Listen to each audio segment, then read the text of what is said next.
estado bastante compleja y movida durante las últimas semanas con la intervención del Banco Central, con los problemas y los vaivenes también que está experimentando el cobre. De eso y más profundizamos de inmediato con Alejandro Alarcón, académico de la Universidad de Chile, economista también, entrevistado recurrente de este programa. ¿Cómo está, Alejandro? Hola, Davor, buenas noches. Bueno, lo primero tenemos varios temas que conversar, pero partamos con el dólar. ¿Qué le ha parecido hasta ahora la intervención del Banco Central? El dólar ha logrado bajar 124 pesos en estas dos primeras jornadas. Bueno, yo creo que hay que ser muy prudente para reaccionar frente a la intervención.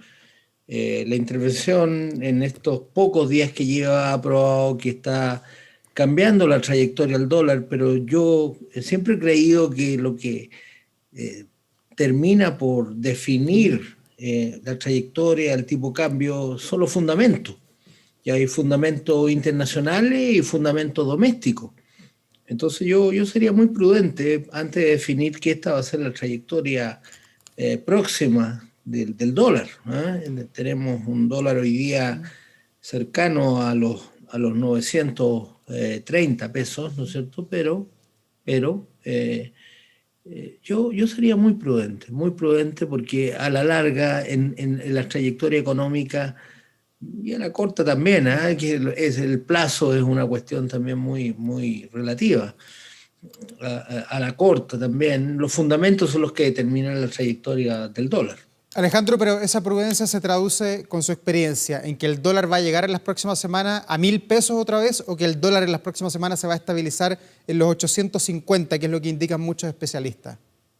Yo creo que vamos a tener, lamentablemente, por la inflación, nuevamente una reacción del dólar hacia arriba, es decir, el peso se va a volver a devaluar, porque la política monetaria se va a seguir endureciendo en Estados Unidos, aunque hoy día tuvimos vaivenes del precio del cobre, la economía china está débil, y yo creo que la tensión política en el país todavía hace que mucha gente, muchas empresas, muchas personas prefieran comprar dólares que pesos. Es la típica, cuando hay presión sobre el tipo de cambio, que la gente prefiere dólares.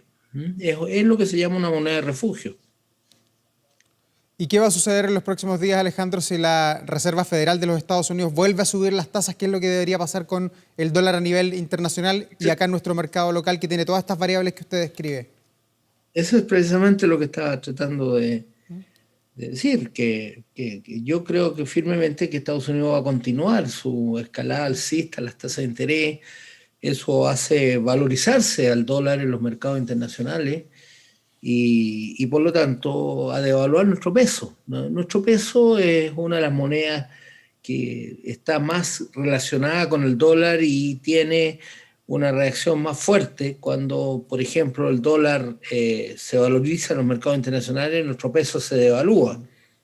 Así que yo sería muy prudente en decir qué va a pasar y fijarnos en los fundamentos que hay detrás de la economía, de la inflación, ¿no es cierto? Recién vi a la senadora, muy bien a la senadora Rincón, y cuáles son los problemas más importantes de la economía, ¿no es cierto? Los problemas más importantes son la inflación y la seguridad que implica la reacción de mucha gente frente a los problemas políticos que tiene el país. Alejandro, pero ¿qué otra herramienta le queda al Banco Central, que ha dicho va a intervenir esta intervención que va a durar hasta el 30 de septiembre? Incluso va a pasar el resultado del plebiscito, gane el apruebo o gane el rechazo, que es una variable por sí sola.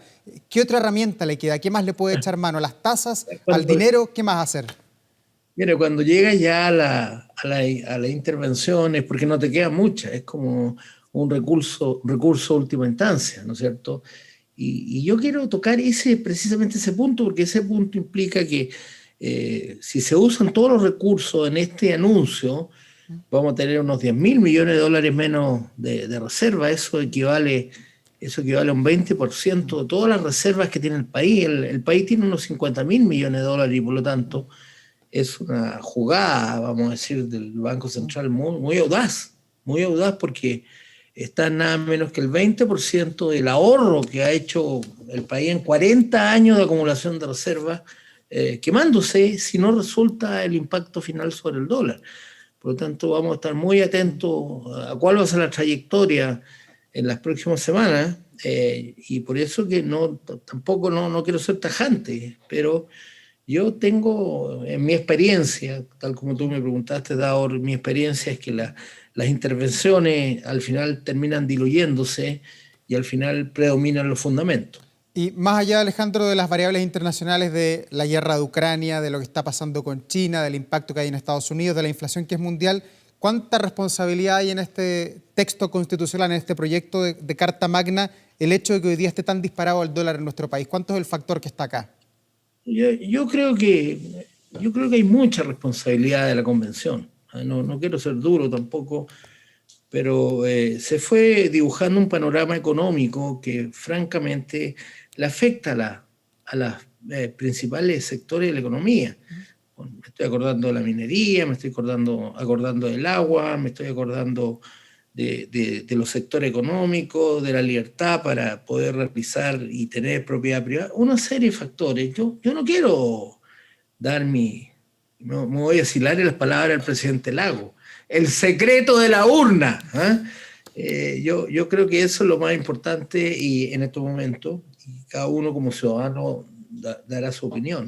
Pero Alejandro, no habrá más... Ante tu pregunta directa, y me encantan las preguntas directas, yo tengo que decir que la convención ha causado un daño económico al país. Pero Alejandro, esa incertidumbre no es más local, nacional, que a nivel internacional, porque escuchaba esta mañana al ministro Mario Marcel, ministro de Hacienda, que está participando en el Chile Day, y él decía que esta constitución a nivel internacional se está viendo no como un factor de incertidumbre, sino como que Chile se está ayornando, se está modernizando en su legislación. Tenía otra mirada totalmente distinta. Yo tengo otra opinión al respecto, aunque aprecio mucho a Mario Marcel, venimos de la misma escuela. Yo creo que no es así precisamente lo que ha ocurrido y el factor clave ha sido la inversión. Si tú ves las cifras del Banco Central, ves que este año, de acuerdo al último reporte que se salió recién en junio, vamos a tener otro en septiembre, la inversión tiene una trayectoria de caída este año de un 5%, lo que es muy fuerte. Y probablemente en septiembre vamos a tener un nuevo anuncio, una caída más fuerte. Yo creo que la inversión es la clave porque si no hay inversión, no hay crecimiento. Si no hay crecimiento, no hay demanda de trabajo y tiende la economía a desacelerarse. Y creo que una caída de 5% de la inversión es muy fuerte y por lo tanto tenemos que estar muy atentos a ese factor. Y creo que esa caída se explica fundamentalmente por la convención y por el nuevo texto. Alejandro, y a la hora de atraer inversiones sirven instancias como esta en la que está participando el ministro Marcel, también está la presidenta del Banco Central, que es el Chile Day, donde salen nuestros principales actores económicos, el presidente del banco, el ministro de Hacienda, a mostrar las cualidades que tiene nuestro país para invertir. Sí, sin duda que estar en un contexto internacional y tener conversaciones, pero es muy importante que sean conversaciones con gente que está fuera del país. Yo me acuerdo que yo fui a Chile Days también, y me acuerdo que una vez le dije a la audiencia, ¿para qué seguíamos hablando en inglés y todo lo que estábamos ahí éramos chilenos? Entonces, ¿qué quiero decir con eso? Quiero decir que es muy importante que efectivamente haya contacto con inversiones de otros países, un país tan importante como Estados Unidos, que es la economía más grande del mundo, efectivamente se traduzca en que haya inversionistas extranjeros. Alejandro, vamos a otro tema, el cobre, que está más o menos nomás, ha tenido muchos vaivenes en el último tiempo. Hoy día cerró con $3.30 el valor de la libra. Sí, ¿Hay alguna señal? ¿Hay alguna señal? Un poquitito hoy día. ¿Perdón? Mejoró un poco hoy día el cierre. Claro, mejoró un poquito, pero está lejos todavía de los $4 que tuvimos hace un par de meses. ¿Se ve alguna señal, se ve alguna mejora en el corto plazo en el valor del cobre, que es nuestro principal recurso, o no? Yo creo que va a ser complicado lo del cobre porque nosotros dependemos sustancialmente de la demanda de China. China explica la trayectoria del cobre. Eso me lo dijo un presidente de Codelco hace muchos años y nunca se me olvidó. Porque yo como economista le fui a pedir que me dijera cuál era el modelo, todo eso. No sirven para nada. Hay que mirar a China. Y China, en estos momentos la economía se está debilitando sustancialmente. Es una de las trayectorias a la baja más pronunciada que a mí me ha tocado ver en mi vida profesional, después de una expansión tremenda. Hay que recordar que en una de las últimas recesiones, la única que salvó o zafó fue China, y eso ayudó a que el mundo no se hundiera más fuerte. Lamentablemente ahora está ocurriendo un problema con China. China está disminuyendo en general su demanda de todos los bienes que demanda, y particularmente eso va a afectar al precio del cobre. Yo creo que podemos llegar rápidamente bajo los $3 la libra. ¿Y eso cuándo, Alejandro, ese escenario tan Eso catastrófico, es tan difícil. incierto para nosotros? Don't shoot the messenger, no le dispare al mensajero, ¿eh? Pero las catástrofes cuesta decirlas, pero creo que si la economía mundial entra en una recesión internacional, si hay un congelamiento de las principales economías del mundo, vamos a estar en recesión el próximo año, y creo que vamos a tener que vivir un año muy complejo, el año 23, ¿eh?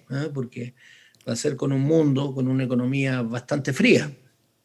Alejandro, y en medio de esta baja del valor del cobre, que podría incluso bajar de los $3, usted lo dice, afectar el presupuesto de la nación también de paso, porque está hecho con un valor ahí de equilibrio.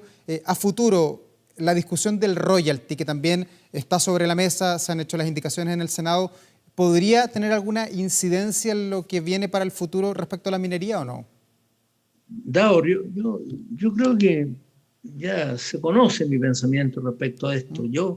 Yo creo que un royalty es una pésima noticia para el país, y ya hemos tenido, no sé si calificarlo como amenaza, pero hemos tenido declaraciones de importantes empresas extranjeras, y ahí vamos a tener un problema porque el capital, si se va de aquí, se va a ir al lado, se va a ir a Perú. No tengo nada contra los peruanos, me caen súper bien, pero yo creo que vamos a perder la oportunidad de seguir creando riqueza en este país si viene el royalty.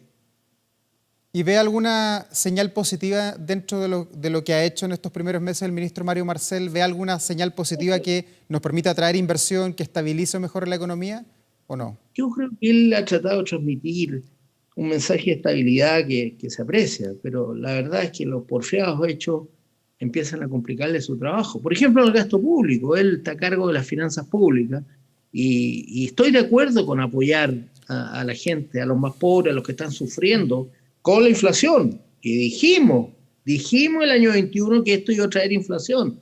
Yo personalmente fui insultado, lo que no me importa, por un parlamentario de un partido que tampoco voy a decir cuál es, ¿eh? Cuando dije que esto iba a traer inflación. Ahora no he visto más a ese parlamentario a propósito de los retiros, ¿eh? Entonces, al final, cuando vienen las malas noticias, tenemos que hacernos cargo, y en este tema fiscal creo que hay que apoyar a los más pobres, seguir con la ayuda, pero hay que provocar una reestructuración del gasto, porque de lo contrario vuelve más inflación. Mientras más inflación hay menos ingresos disponibles, y los más pobres son los que más sufren. Pero desde ese punto de vista, Alejandro, es una buena noticia entonces que se haya aprobado por lo menos en el Senado durante esta jornada los 120.000 pesos de ayuda para 7,5 millones de chilenos. Sin duda que hay que ayudar, pero insisto, hay que también ajustar el gasto. Hay una serie hay que mirarla con lupa, ¿eh? Aquí tengo una lupa, hay que mirar con lupa, dónde podemos ajustar el gasto, porque de lo contrario vamos a tener más inflación, y cuando hay más inflación ya no hay nada que decir, solo sufrimiento para los que no se pueden defender de la inflación. Coincidente desde ese punto de vista, entonces, Alejandro, con el informe que entregaba hoy día Libertad y Desarrollo, que vaticinaba que con esta gran inflación, que está en un 12,5% acumulada en 12 meses, iba a aumentar la cantidad de personas calificadas como pobres a 153.000 personas más van a ser pobres con esta inflación alta que tenemos en Chile. Por supuesto, yo he visto en muchas latitudes el impacto de la inflación en la gente, y uno de los impactos más fuertes es que suben los niveles de pobreza. Eso está reportado en muchos estudios, y ciertamente con esta inflación va a subir la pobreza en Chile. El año pasado teníamos 1/10 de la inflación que tenemos ahora, 1/10. Entonces, yo creo que hay que prestar máxima atención al problema de la inflación, porque es un problema que también es un problema político, que tiende a desestabilizar a los gobiernos. Así que yo creo que va a estar muy atento en la moneda en tratar de estabilizar el país en esa esfera. ¿Y allí qué más se podría hacer? Están las ayudas locales, están la reforma que están impulsando desde el gobierno, pero la pobreza, todo indica, va a aumentar de 10,8 a 11,6%. Por lo menos eso decía el informe de Libertad y Desarrollo entregado esta mañana. Sí. ¿Qué más se puede hacer? ¿A qué se le puede echar mano para en el corto plazo atacar la inflación? Hay que preocuparse de apoyar a la gente más pobre. Hay que preocuparse en primer lugar de la canasta de alimentos. Porque si el ingreso disponible disminuye, porque como es un impuesto, el ingreso disponible disminuye. Por lo tanto, es menos plata para comprar bienes como alimentos. ¿Y allí se podrían fijar los precios de algunos alimentos o esa no es la vía? No, porque ahí ya no solo los pobres van a tener más dificultades para conseguir los bienes, ¿no es cierto? Nunca ha sido bueno fijar precios, nunca. Lo que hay que hacer es apoyar con subsidios a la gente más pobre para que pueda tener el nivel básico de alimentación y seguir adelante en esa difícil circunstancia que es una inflación muy alta, que yo creo que va a seguir alta por algún tiempo. Y esta trayectoria inflacionaria, Alejandro, no solamente es de Chile, 12,5%. Hoy día conocíamos los números de la zona euro, 8,6% anual. Hace una semana conocíamos la de Estados Unidos, 9,5%. ¿Es un fenómeno mundial finalmente?